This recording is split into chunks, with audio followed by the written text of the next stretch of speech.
Professor Abiodun Adeniyi joins us now for an overview of the entire process. Thank you, Prof. Good evening. Good evening. Good to see you again.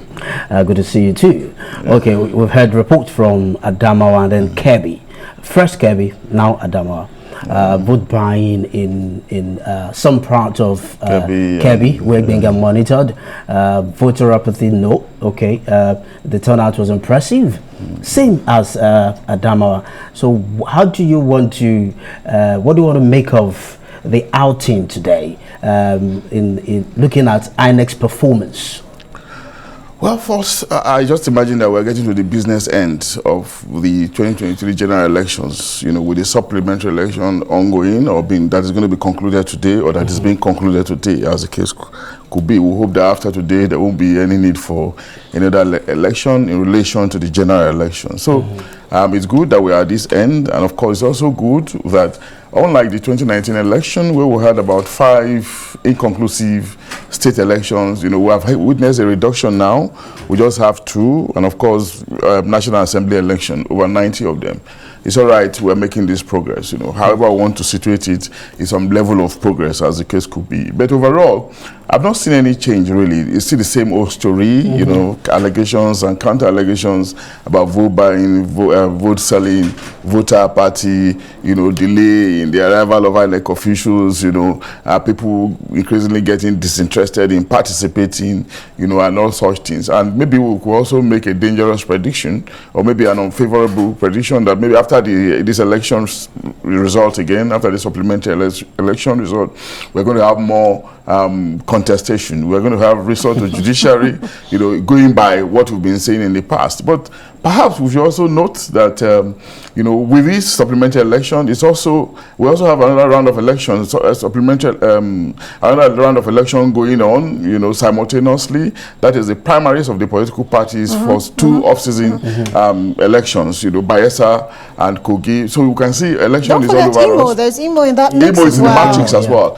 So the election is all over us, and we just wish that at some point we'll be able to get over these, so that we can somehow face the business of governance. And this is not saying that elections are not important, but if you consider that after these elections proper, there will be anxiety over judicial adjudication again, you will know that our hands are actually full, with how we change leadership in this country, and directly or indirectly is doing some level of disservice to governance itself. Everything is just about election, leadership change and all of that. What about the actual elements that will propel development, which is governance? Even if that's not also to say that leadership is not integral to it, but the process of determining leadership is rather to fractures. How leadership is formed. Yes, actually to fractures. And the role that the judiciary eventually plays in our jurisprudence, some would just say at the end of the day, it's almost like you're usurping the powers of the people and giving it to the judiciary to determine winners. But before we take a look at the off-season elections, let's not forget today we do have 93 legislative seats up for grabs, alongside 2 governorship seats, of course, in Kebbi and Adamawa State. But the truth is, there's one underlining thing here, which is INEC and the lack of confidence, especially looking at the presidential and most of the governorship elections that were declared, from that February 25th and the March 18th election. But do you think, from what you've seen so far, are you optimistic that INEC will be able to, redeem itself with this? I'm not sure they'll be able to do much. It's still going to be the same old story. Already we have seen accusations and counter-accusations around late arrival of materials, even though these are minor elections compared to the general elections. The focus of the center of focus is just slightly lesser than what it can be in a general election. So you will expect them to do well, to do better, to improve. But from what we've seen in the past, it's just a repetition of our past experiences, which is really unfortunate.